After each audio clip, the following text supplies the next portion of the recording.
पढ़ो भाई, रिजल्ट जल्द दे दो यार। हाँ, रिजल्ट की उम्मीदें तुम लोग से है, तो मेरा भी कुछ मेहनत मेहनत का फल मुझे भी कुछ चरितार्थ होता हुआ दिखे। बन जा रहे क्वेश्चंस वगैरह, प्रैक्टिस कर रहे हो और डाउनलोड कर के जहाँ जहाँ क्वेश्चन पेपर टेस्ट वगैरह जहाँ से मिले जितना मिले, है ना। मैंने कहा कि प्रैक्टिस खुद से करना है।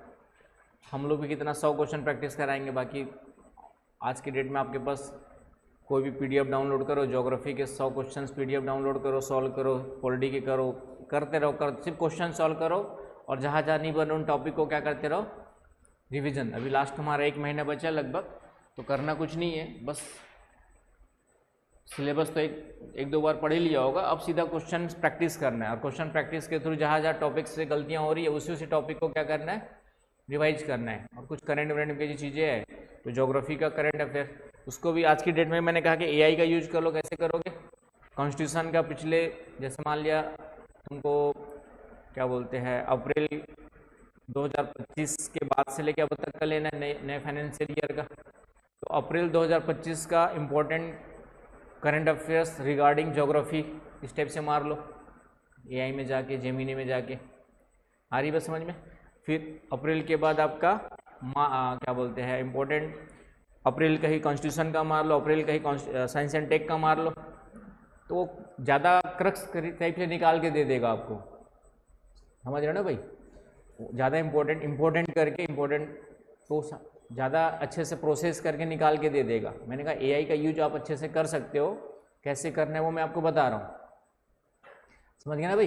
तो अप्रैल 2025 का हो गया, सभी टॉपिक का अलग अलग मारो, ज्योग्राफी का अलग, कॉन्स्टिट्यूशन का अलग, आईआर का अलग, सोशल इश्यूज का कुछ इंपॉर्टेंट, तो पूरा खंगाल करके गूगल के जो इम्पोर्टेंट साइट्स वगैरह खंगाल करके वहाँ से निकाल करके आपको दे देगा। फॉर यूपीएससी जरूर लिख देना लास्ट में, फॉर यूपीएससी प्रीलिम्स एग्जाम करके डाल दो, तो पूरा का पूरा क्या अच्छे से एनालिसिस। हमारा दिमाग भी सीमित है, वो अनलिमिटेड है। वो क्या है आपका? अनलिमिटेड है। जैसे हम लोग सोचते हैं कि जैसे कुछ सलाह मांगनी है, तो जैसे मेरा बेटा है, उसको मैं सलाह देता हूँ तो मेरी सलाह नहीं मानता, चैट जीपीटी की सलाह मानता है। और लॉजिक क्या देता है?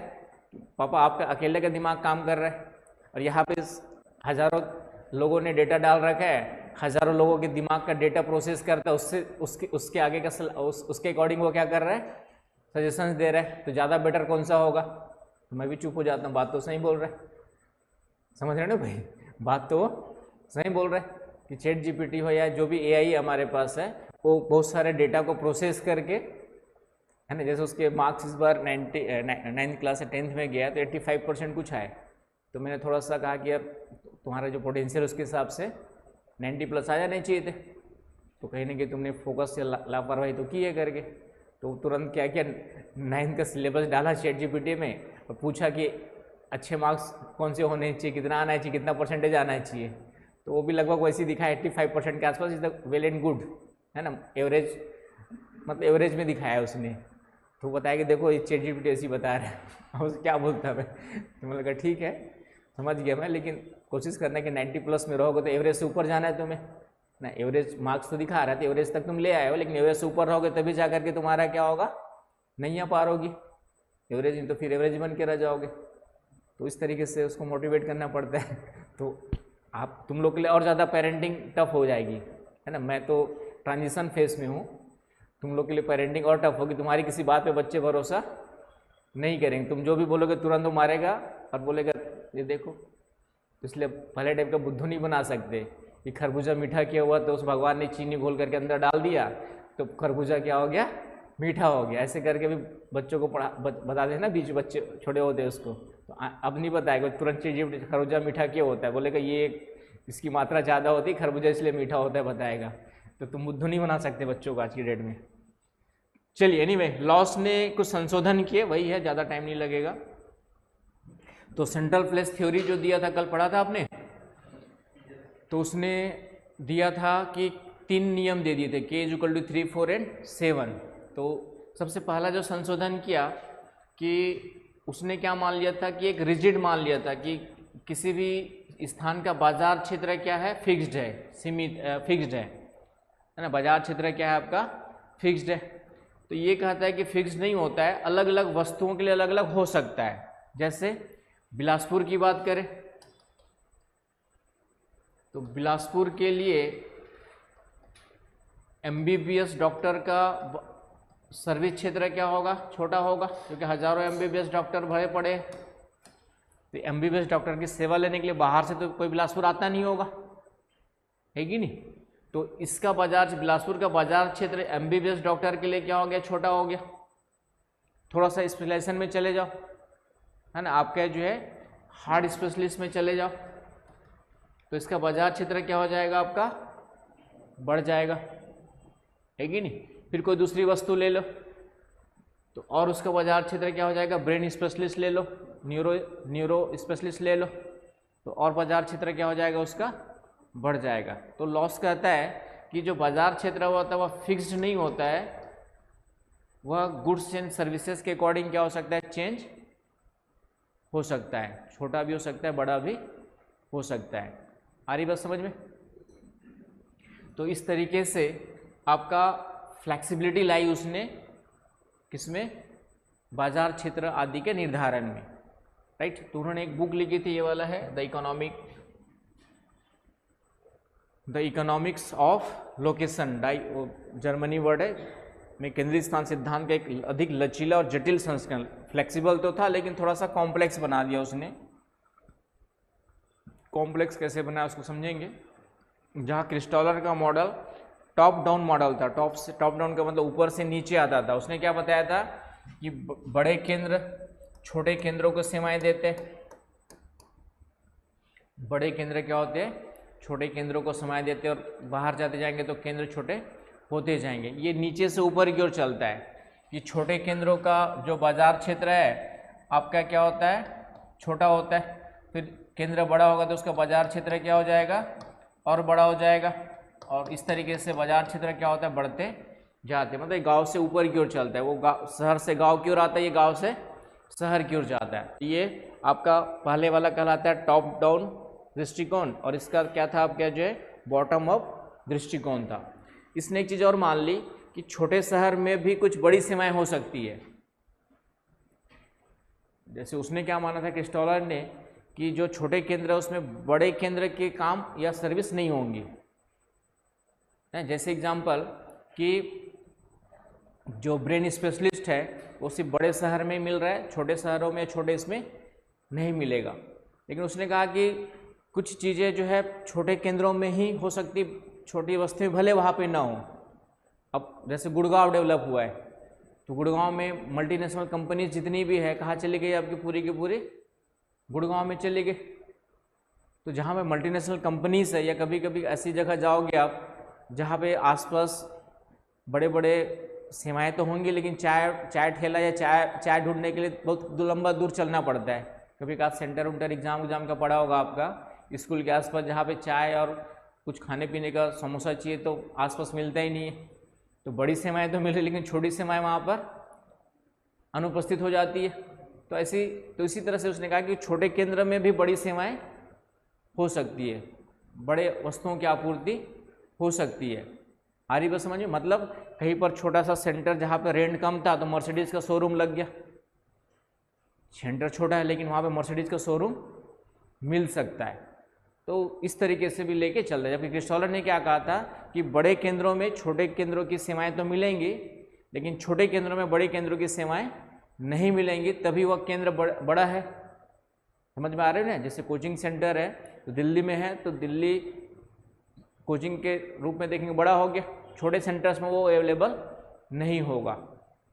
तो इस तरीके से लेके चले। लेकिन कोई जैसे अब पहले गांधी चौक वाला था आपका एरिया कोचिंग सेंटर वाला, उधर मंगला चौक से कोचिंग है नहीं थी। अब दिल्ली चला गया तो बड़ी दिल्ली कोचिंग चली गई तो वहाँ उसी क्षेत्र में कोचिंग विकसित हो गई आपकी जो। तो इस तरीके से कुछ अलग से ही सर्विस सेक्टर क्या हो सकते हैं, डेवलप हो सकते हैं। आई बात समझ में। तो इस तरीके से उसने बताने की कोशिश की है।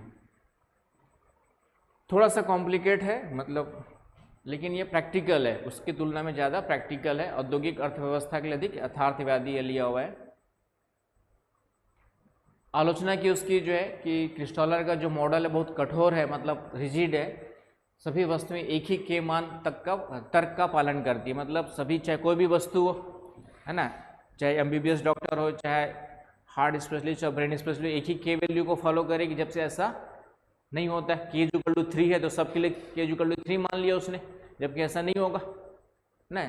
आपका कुछ कार्यों का वितरण 1/3 होगा, लेकिन कुछ सेवाएं, जैसे मैंने कहा ब्रेन स्पेशलिस्ट है तो 1/3 नहीं होगा, वो पूरा का पूरा आसपास के क्षेत्रों को सेवाएं देगा, क्योंकि वो एक ही है ना। जैसे मैंने कहा एम्स, तो पूरे छत्तीसगढ़ में एम्स की सुविधा सिर्फ रायपुर में, तो स्पेशलिस्ट हर क्षेत्र का चाहिए, एम्स की सुविधा चाहिए, तो रायपुर का उस एम्स के लिए सेवा क्षेत्र पूरा छत्तीसगढ़ हो गया, लेकिन बाकी कार्यों के लिए पूरा छत्तीसगढ़ नहीं होगा।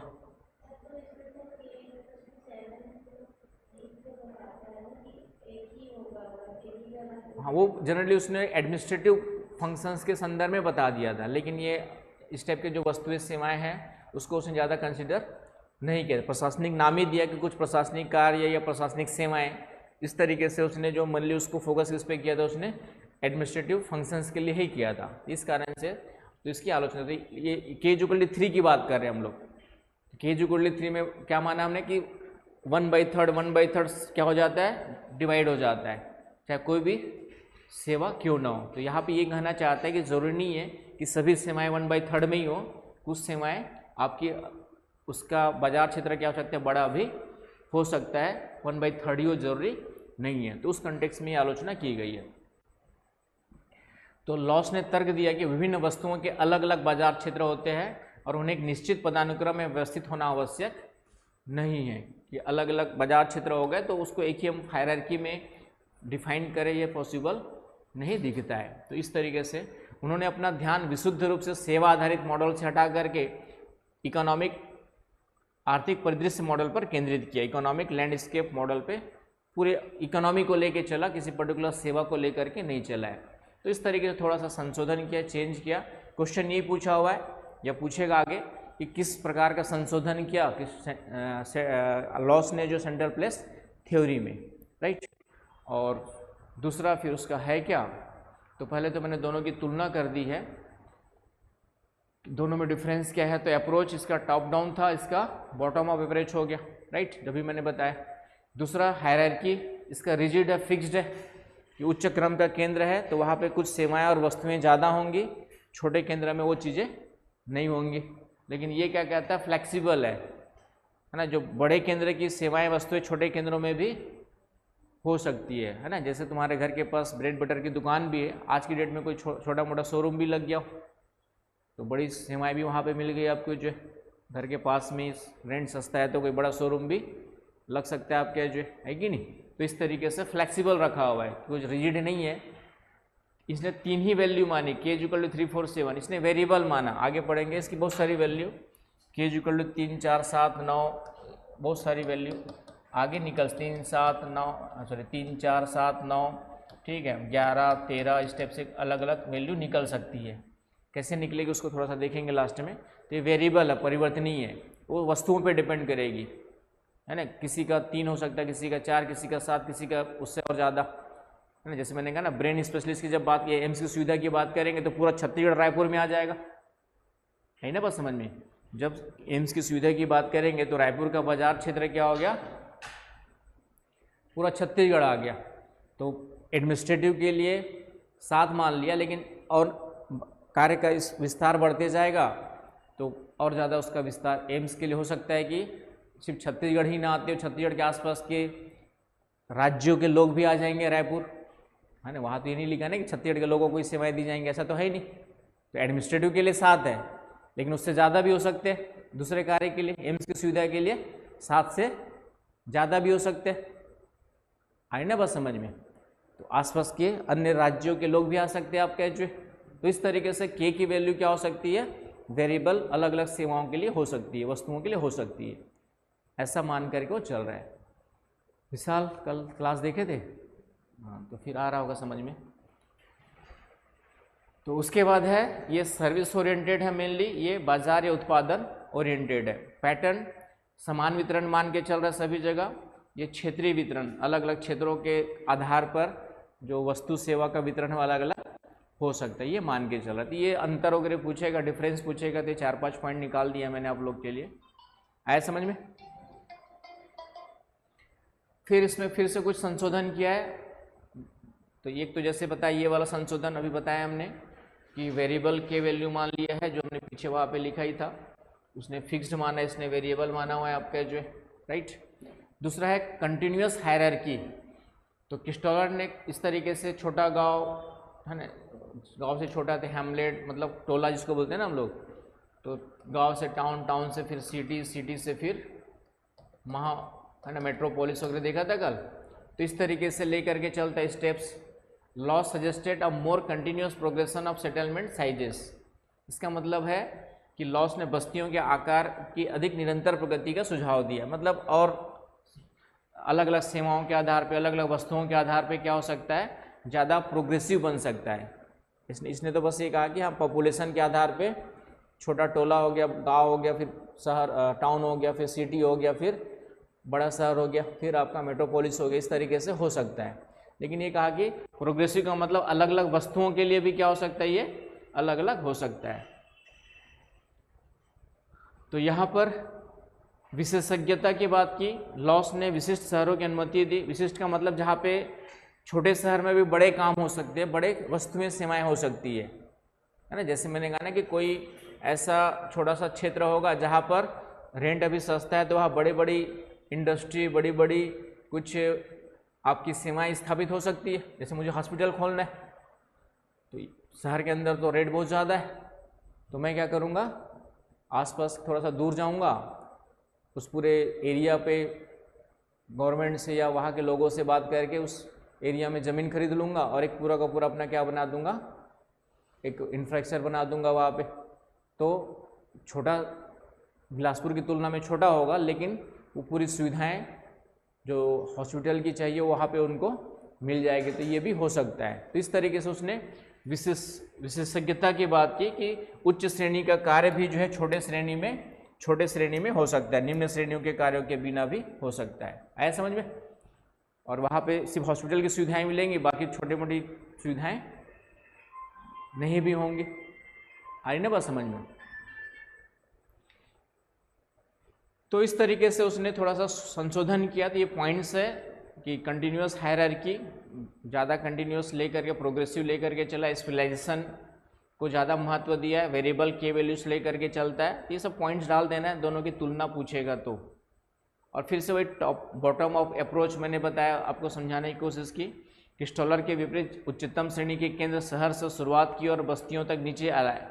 लॉस ने सबसे छोटी इकाई व्यक्तिगत खेत या परिवार से शुरुआत की और उसके बाद उन्होंने विभिन्न वस्तुओं सेवाओं के बाजार क्षेत्र पर विचार करते हुए प्रणाली को ऊपर की ओर विकसित किया, है ना। जैसे उसने आपका जो है ब्रेड बटर आसपास की दुकानों में मिलेगा, ब्रेड बटर से कोई बड़ा सा हमारा, तो उसका मार्केट क्षेत्र क्या हो जाएगा, बढ़ते जाएगा। फिर से कोई दूसरी वस्तु, उसके लिए मार्केट क्षेत्र क्या होगा आपका, बढ़ते जाएगा। तो अलग अलग वस्तुओं के लिए सेवा क्षेत्र क्या होगा, बढ़ते जाएगा, है ना। जैसे हमने 1/3 लिया, 3 केंद्र ले लिए पहले, तो 1/3 जो क्रिस्टॉलर ने लिया था आपका जो 3 कोचिंग सेंटर्स है, 3 कोचिंग सेंटर्स है, तो 1/3 इधर जाएंगे, 1/3 इधर आएंगे, 1/3 इधर आएंगे आपका जो है कि नहीं। लेकिन कोई स्पेशलाइज्ड कोचिंग सेंटर हो गई, केवल ज्योग्राफी पढ़ाती हो, तो उसका बाजार क्षेत्र क्या हो जाएगा, बढ़ जाएगा, क्योंकि वो 3 की जगह पे 2 हो गई मान लेते हैं। तो बाजार क्षेत्र उसका क्या हो जाएगा, 1 ही हो गई। तो ये पूरा बाजार क्षेत्र किसके अंतर्गत आ जाएगा, उस एक ही कोचिंग के अंतर्गत आ जाएगा, है ना। अब तो बहुत सारी खुल गई है, लेकिन पहले गिने चुने थी और कोई स्पेशलाइज्ड हो गई, जैसे पहले कोचिंगें बहुत सारी थी, अब ऑप्शनल ज्योग्राफी की एक ही कोचिंग हो सकती है मान लेते हैं। तो स्पेशलाइजेशन हो गया तो फिर पूरा बाजार क्षेत्र, बाकी जीएस के लिए सब जगह जाएंगे, लेकिन सिर्फ ज्योग्राफी पढ़ना है तो एक ही जगह आएंगे, तो उसका बाजार क्षेत्र क्या हो गया आपका, बढ़ जाएगा। तो इस तरीके से मारुति के शोरूम कई सारे मिलेंगे, लेकिन जैसी मर्सिडीज के शोरूम की बात करेंगे तो उसका बाजार क्षेत्र क्या हो जाएगा, बढ़ जाएगा, क्योंकि वही गिने चुने 1-2 ही होंगे आपके जो। MBBS डॉक्टर हर जगह मिलेंगे, लेकिन स्पेशलिस्ट जब डॉक्टर की बात आएगी तो उसका बाजार क्षेत्र क्या हो जाएगा, आपका बढ़ जाएगा। आई ना बात समझ में? तो इस तरीके से विशेषज्ञता बढ़ती है तो बाजार क्षेत्र भी बढ़ता है, और ये शुरुआत छोटे वस्तु परिवार या खेत से करते हैं और गांव होते हुए फिर बड़े केंद्र तक पहुंच सकते हैं। इस तरीके से उसने स्टार्ट किया था। अब इसने के वैल्यू निकालने के लिए थोड़ा सा एक हाइपोथेटिकल ले लिया। जैसे मैंने कहा एक बाजार क्षेत्र है बिलासपुर का, तो बाजार क्षेत्र बिलासपुर में मान लेते हैं कोई MBBS डॉक्टर का बाजार क्षेत्र है। तो MBBS डॉक्टर का 1/3 1/3 1/3, क्योंकि कई सारे MBBS डॉक्टर होंगे, कई सारे क्या होंगे आपके MBBS डॉक्टर होंगे, तो 3 के बीच में है तो 1/3 इधर जाएगा 1/3 इधर आएगा, तो ये MBBS डॉक्टर का हो गया। अब उसने कहा कि MBBS की जगह कोई स्पेशलिस्ट ले लेते, तो उसने कहा के की वैल्यू बढ़ जाएगी। यहाँ पे के की वैल्यू कितनी है, 3। अब मान लेते स्पेशलिस्ट डॉक्टर, ठीक है, किसका कौन सा स्पेशलिस्ट ले ले भाई, डेंटिस्ट ले लेते हैं, छोटा डेंटिस्ट। तो डेंटिस्ट की मान लेते कि अब 3 की जगह कितने होंगे डेंटिस्ट वाले, तो 2 ही दुकानें होंगी। तो उसने कहा कि इसको रोटेट कर दो। अब इसका मार्केट क्षेत्र क्या हो जाएगा, थोड़ा सा बीच में स्थापित हो जाएगा। मतलब पहले यहाँ के लोग 1/3 जाते थे, क्योंकि 3 सेंटर थे हमारे पास ना, 1 2 और 3, तो तीनों सेंटर्स में डिस्ट्रीब्यूट होते थे, है कि नहीं। अब हमारे पास 2 ही सेंटर है, तो ये क्या हो जाएंगे, 2 ही जगह जाएंगे, एक और एक कोई ले लेते, दूसरा इधर कहीं ले लेते, डेंटिस्ट की दुकान D2। तो अब क्या होगा, ये जो यहाँ के लोग हैं आधे इधर जाएंगे आधे, तो इसको उसने कहा कि थोड़ा आकार बड़ा करने के लिए क्या किया उसने, रोटेट कर दो। ये वाला जो पॉइंट है यहाँ पर आ जाएगा, ये वाला यहाँ पर आ जाएगा, और इसका आकार बाजार क्षेत्र क्या हो जाएगा, बड़ा हो जाएगा। ये आपका बड़ा बन गया, बड़ा बन गया, क्योंकि अब 50-50 हो गया, क्योंकि 2 मार्केट में डिस्ट्रीब्यूट हो रहा है। उसी का कोई एक ही हो गया। ब्रेन स्पेशलिस्ट की बात करते हैं तो बिलासपुर में एक ही मान लेते, तो अब एक ही है तो फिर क्या होगा, फिर इसको रोटेट कर दो तो आकार बड़ा हो जाएगा, और इस तरीके से ब्रेन स्पेशलिस्ट के लिए बाजार क्षेत्र फिर से क्या हो गया आपका, बड़ा हो गया। आ रही बात समझ में? अब ब्रेन से भी कोई बड़ा हाई कोर्ट की सेवाएं मान लेते हैं, तो हाई कोर्ट की सेवाएं आपका क्या है, छत्तीसगढ़ में बिलासपुर में ही होगी, तो पूरा और बड़ा हो जाएगा आपका, पूरे बिलासपुर के लोग आएंगे और खुद को भी सेवाएं देगा। तो बाकी उसके अंदर जुड़ते जाएंगे, है ना। ये 3 4 7 वाले हो गए। अब 7 के बाद भी फिर से हो सकता है कुछ ऐसा काम, बड़े 3 सेंटर मिल गया, रायपुर मिल गया, भिलाई मिल गया, तो फिर डिस्ट्रीब्यूट हो जाएगा, तो 7 में जुड़ जाएगा। 7 + 1/3 × 6 + 1, हालांकि 1 इसमें जुड़ा हुआ है, तो 3 2 7 9 वैल्यू आ जाएगी। 7 और प्लस 1/3 मतलब फिर से कॉन्सेप्ट उधर लगा दो कि 7 हो गई। 7 के बाद फिर से क्या हो जाएगा, 6 जगह से 1/3 वाले आ जाएंगे, तो कितना हो गया, 9 वैल्यू आ जाएगी, k = 9 आ जाएगा। फिर 7 में से या 9 पहले से निकल गया तो 9 और प्लस फिर से 6 × 1/2 वाले हो जाएंगे, तो 9 3 11 12 आ जाएगा आपका जो है, क्योंकि 9 को तो देगा ही देगा, उसके अलावा अन्य लोगों को भी वहाँ पे सेवा क्षेत्र देना स्टार्ट कर देगा। तो इस तरीके से के की वैल्यू क्या होती जाती है आपकी जो है, बढ़ते जाती है। 3 4 7 9 12 13 इस तरीके से हो सकती है। समझ पाए? मैंने कहा एम्स की सुविधा की बात करते हैं, एम्स की सुविधा के लिए फिर सेवा क्षेत्र और बढ़ जाएगा। 7 तो उसमें आ ही जाएंगे और बाकी अन्य भी क्षेत्र उसके अंतर्गत आएंगे। तो इस तरीके से के की वैल्यू क्या होगी आपकी, तो उसके उसने कुछ नहीं किया, इसको रोटेट करते गया, रोटेट करते जाओ तो बाजार क्षेत्र बढ़ते जाएगा अलग अलग सेवाओं के कॉन्टेक्स्ट में। सेवाएं अलग होंगी,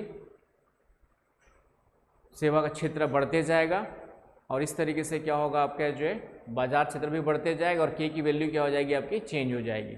उसने फिक्स्ड माना था, इसने कहा अलग अलग वस्तुओं के लिए, अलग अलग सेवाओं के लिए के का मान क्या होगा, चेंज होते जाएगा। आ रही बात समझ में? तो इस तरीके से परिवर्तनशील माना हुआ है। और यहाँ पे एक सिटी रिच और सिटी पुअर का मतलब ये है कि किसी भी शहर में सभी जगह समान रूप से कार्य ज़्यादा नहीं होते हैं, कुछ क्षेत्रों में कार्य ज़्यादा जमा होते हैं, उसको सिटी रिच कहा उसने, और कुछ क्षेत्रों में कार्य और कार्य और सेवाएं कम होती है उसको क्या कहा, सिटी पुअर सेंटर कहा है।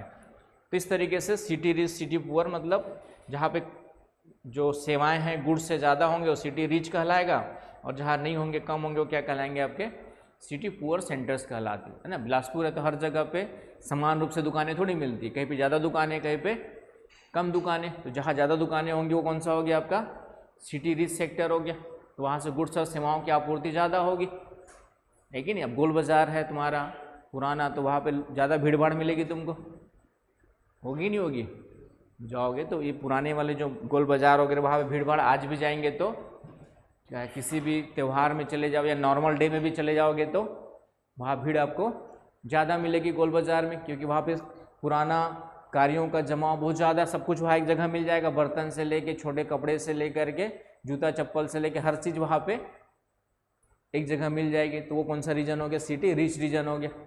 और कुछ ऐसे क्षेत्र होंगे जहाँ पे एक दो दुकानें ही मिलेंगी आपको कपड़े की, तो कपड़े की मिलेंगी, वो क्या हो गया आपका सिटी पुअर हो जाएगा। तो इस तरीके से उसने आपके जो बताने की कोशिश की। और वही the derivation of market areas कैसे डेवलप होता है, अलग अलग वस्तुओं के लिए अलग अलग मार्केट एरिया बनता है ना। आपका MBBS डॉक्टर का मार्केट एरिया अलग होगा, स्पेशलिस्ट का क्या होगा अलग होगा। जितना स्पेशलाइजेशन बढ़ेगा, जितना विशिष्टता बढ़ेगी, उतना ही मार्केट एरिया क्या हो जाएगा आपका बढ़ते जाएगा। और छोटी विशिष्ट वस्तु छोटी होगी तो षडभुज का आकार क्या बनेगा, छोटा बनेगा। आया समझ में। तो इस तरीके से उसने ले करके चला हुआ है। और ये मैंने बताया ना, इन षडभुजों को घुमाकर उन्होंने उन बिंदुओं की तलाश की जहाँ षडभुजी सीमाओं की अधिकतम संख्या मेल खाती हो, मतलब घुमाते जाएगा जहाँ पे मैक्सिमम एरिया कवर हो। तो मैक्सिमम एरिया कवर कहाँ पर होगा, जो बीच बीच वाला सेंटर है उसमें। तो इसको बनाना कैसे, एक डायग्राम समझ लीजिए आप लोग। छोटा पहला वाला डायग्राम ऐसे बनेगा जो 6 बनता है, राइट।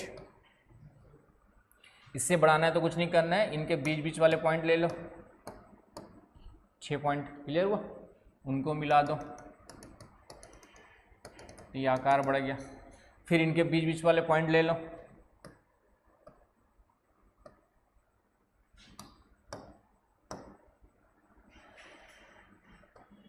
ठीक है, ये क्लियर है आपका, ये आपका ये। फिर इनके बीच बीच वाले पॉइंट, तो बीच बीच में पॉइंट लेते जाओ तो अलग अलग वस्तुओं के लिए आकार क्या होगा आपका बढ़ते जाएगा। आया समझ में, बनाएगा डायग्राम समझ में आ रहा है। ये वाला रोटेट कर दो इसको, तो सबका बीच बीच वाला लेते जाओगे तो इसका आकार हमेशा, और इसका मतलब क्या हुआ कि जो पहले वाले कार्य है इस बड़े वाले कार्य में अपने आप आ जाएंगे। यदि हम रायपुर के एम्स की सेवा लेने जा रहे हैं तो वहाँ पे MBBS डॉक्टर भी मिल जाएगा, और बाकी छोटे मोटे डेंटिस्ट से लेके सब अलग अलग डिपार्टमेंट में एक ही जगह सब मिल जाएंगे। तो उनका K की वैल्यू क्या हो गई, बढ़ गई। आ रही बस समझ में। तो इस तरीके से उसने K की वैल्यू को बढ़ाते गया, 3 4 7 तो था ही उनका जो है 9 11 12 13 भी किया होगा कुछ का, इस तरीके से आपका लेते गया वो। तो इस तरीके से कई वैल्यू निकल सकती है अलग अलग वस्तुओं और सेवाओं के लिए। तो इस तरीके से उसने सिद्धांत को चेंज किया और थोड़ा सा उसको प्रैक्टिकल बनाने की कोशिश की। प्रैक्टिकल मतलब एप्लीकेबल बनाने की कोशिश की। ऐसा समझ में डायग्राम कैसे बनना है, रोटेट कर करके बनते जाएगा। तो ये सिटी रिच सिटी पुअर का मतलब बताइए दिए। जहाँ पे कार्यों का जमाव ज़्यादा होता है उसको सिटी रिच बोलेंगे, कम होता है उसको सिटी पुअर बोलेंगे। एक इकोनॉमिक लैंडस्केप का मतलब है जहाँ पर प्रत्येक वस्तु का अपना बाजार क्षेत्र होता है, बाजार क्षेत्र आपस में ओवरलैप भी करते हैं। जैसे 2 MBBS डॉक्टर है तो कुछ लोग इधर जाएंगे, कुछ लोग इधर जाएंगे, है कि नहीं। कभी कुछ लोग कभी इसके पास जाएंगे, कभी कुछ लोग उसके पास भी जाएंगे, तो ओवरलैप भी हो जाएगा, है कि नहीं। इस बार वहाँ गए थे, दवाई ठीक नहीं लगी तो अब वहाँ चले जाते हैं। या 2 मेडिकल दुकान है या 2 किराने की दुकान है, तो क्या करो, कभी यहाँ सामान ले लिए, कभी वहाँ से ले लिए। तो इस तरीके से बाजार क्षेत्र क्या होता है, ओवरलैप भी कर सकता है। आई ना बात समझ में। और स्थान निर्धारण लाभ पर आधारित होता है कि आप कम से कम अपने लाभ को देखेंगे कि सबसे ज़्यादा फायदा कहाँ पर है, राइट। तो मोस्ट ऑफ द टाइम बाकी चीज़ें वही है। इसमें भी षडभुज उसने भी मान लिया, हेक्सागोनल इसने भी मान लिया है, लेकिन वे समान नहीं होते। जैसे उसने समान मान लिया था, 3 4 7 ही मान लिया था, इसने कहा कि चेंज होते रहते हैं। आपके जो है, but they are not uniform, different sizes for different goods, बताया ना, अलग अलग गुड्स के लिए क्या हो जाएंगे, साइज अलग अलग हो जाएंगे। MBBS के लिए अलग होगा, स्पेशली अलग होगा, आई ना, बस समझ में, ब्रेड बटर के लिए अलग होगा, कपड़े के लिए अलग होगा, और कुछ स्पेशलाइजेशन लेना है, शादी का लहंगा लेना है तो उसके लिए अलग होगा आपका जो है, क्योंकि उसकी दुकानें और कम होंगी, तो साइज उसका आकार क्या हो जाएगा, बाजार क्षेत्र बढ़ जाएगा, है कि नहीं। तो इस तरीके से इम्पोर्टेंस क्या है, तो फिर से वही क्रिस्टलर से अधिक यथार्थवादी है, ज़्यादा मोर प्रैक्टिकल है, आपका जो मोर रियलिस्टिक है, और आधुनिक शहरी प्रणाली को समझाता है, आर्थिक भूगोल में उपयोगी है। तो आधुनिक शहर प्रणाली का मतलब अलग अलग कार्य अलग अलग जगह पे होते हैं, अलग अलग कार्यों के लिए, अलग अलग सेवाओं के लिए बाजार का आकार अलग अलग होता है ना। जैसे UPSC की कोचिंग बिलासपुर में केवल मैं ही पढ़ाता हूँ, तो मेरा बाजार क्षेत्र CGPSC की तुलना में ज़्यादा हो गया, क्योंकि छोटी CGPSC की बहुत सारी कोचिंग्स है, तो वहाँ पे बंटवारा हो जाएगा, UPSC का बंटवारा होने की संभावना नहीं है। आगे भी समझ में, तो इस तरीके से उपयोगी है। और फिर वे आलोचना, तो इसने भी वैसे ही मान लिया था, आइसोट्रॉपिक वगैरह सेम माना था, तो वहाँ पे आलोचना इसकी भी की जाती है, इसने भी जो है सेम आइसोट्रॉपिक वगैरह माना था, समतल क्षेत्र है तो लगभग वही चीज़ यहाँ पे उसने भी मानी थी। तो इसलिए और थोड़ा सा जटिल है समझने के लिए, कैसे क्या एजम्पशंस फिर से वही लिया था उसने जो है, तो ये भी आज की डेट में इग्नोर लोकल फैक्टर्स है, तो कई सारे लोकल फैक्टर्स भी होते हैं, political borders, topography, historical factors, इन सबको ध्यान नहीं दिया है। अब इधर नदी है तो हेक्सागोनल कैसे बनेगा, लेकिन इधर पर्वत है तो हेक्सागोनल कैसे बनेगा, ये सबको ध्यान नहीं दिया है। तो ये कुछ कमियां हैं, तो इतना ही पढ़ना है, इतना ही समझना है, इतना ही याद करना है, और इसी को 10 बार पढ़ करके, समझ करके, याद करके, जैसे क्रिस्टलर लॉस दिखे इन्हीं में से जितना याद आ जाए और जितना समझ लिए उसके हिसाब से लिख देना है, और डायग्राम वगैरह 2-4 जो बताया वो भी बना देने हैं। आया समझ में। तो इस और क्वेश्चन आएंगे तो घुमा फिरा के वही क्वेश्चन, कभी इधर से कान पकड़ेगा, कभी इधर से घुमा के पकड़ेगा, वही क्वेश्चन्स को बार बार रिपीट करके पूछा होगा। ये सबसे अच्छी, मैंने कहा ना कि ज्योग्राफी मेंस का पेपर देखोगे आप लोग तो 70-75, 60 से 70-75% क्वेश्चन हर साल लोग घुमा फिरा के वही बनते हैं। 25% बस 1-2 क्वेश्चन नए डाल देता है, इधर उधर से कोशिश करता है डालने की, और ठीक है, तो बाकी चीज़ें लगभग वही रहती है, क्योंकि इसमें न्यूटन के 3 नियम है, और उसमें नया क्वेश्चन क्या बनाएगा, उसी को थोड़ा सा दूसरे तरीके से घुमा फिरा के पूछने की। तो ये हमारे सिद्धांत दिए गए, सिद्धांत है मतलब उतना ही पढ़ना है, वही चीज़ पढ़नी है जिन्होंने उतना बताया हुआ है, तो घुमा फिरा के वही चीज़ें रिपीट करते रहता है। आया समझ में। तो ये भी एक फ़ायदा मिलता है आपको ज्योग्राफी वाले ऑप्शनल में, बाकी सब्जेक्ट में नहीं मिलता है, क्योंकि बाकी डायनामिक है, चेंज होता है। अब इंडिया US रिलेशंस है तो वो हमेशा क्या होते रहेंगे, जो चेंज हो रहे हैं, हमेशा ध्यान रखना पड़ेगा। भाई कल तक अच्छे थे, आज ट्रम्प महोदय हमारे साथ टैरिफ लगाते जा रहा है, या फिर धमकी दे रहे हैं कि रसिया के साथ क्या कर दो, तेल व्यापार बंद कर दो। तो इस तरीके से चीज़ें चेंज होते रहती है। तो ये हो गया आपका, तो मेरे ख्याल से सभी थ्योरीज हो गई पूरी, मॉडल एंड थ्योरीज की पूरी की पूरी कंप्लीट हो गई है। ठीक है, तो राहुल तुम लोग 24 मई के बाद 1 सप्ताह छुट्टी मार लेना। जून में तुम्हारे सेटलमेंट वाला जो टॉपिक बचा है, paper first and paper second का, वो कर दूंगा तब तक, क्योंकि तुम PT पढ़ लो, ये तो सब मेरे ख्याल से सप्ताह भर की क्लास में आपका सेटलमेंट, या ज़्यादा से ज़्यादा 15 दिन में पूरा का पूरा। ठीक है, और पेपर सेकंड में कुछ टॉपिक्स बचे होंगे, तो मेरे ख्याल से तुम्हारे को आप पूरा फोकस किस में लगा दो।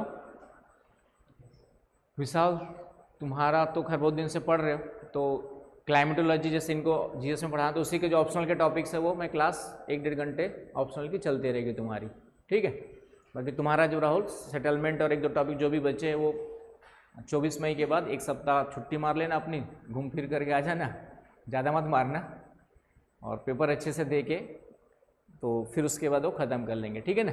तो अभी जो है क्लाइमेटोलॉजी पढ़ रहे हैं हम लोग, तो क्लाइमेटोलॉजी के ऑप्शनल के टॉपिक्स पढ़ेंगे, 1 या 1 घंटा 1.5 घंटे की क्लास अलग से रहेगी ऑप्शनल की, 1 घंटा ही मान लो। ठीक है, तो कल से नहीं रहेगी, 1-2 दिन में बाद, क्योंकि मैं कुछ नोट्स वगैरह अपडेट कर लूँ तुम लोग का, कॉन्स्टिट्यूशन वगैरह, उसके बाद नेक्स्ट वीक से कर लेंगे, मंडे से। ठीक है ना।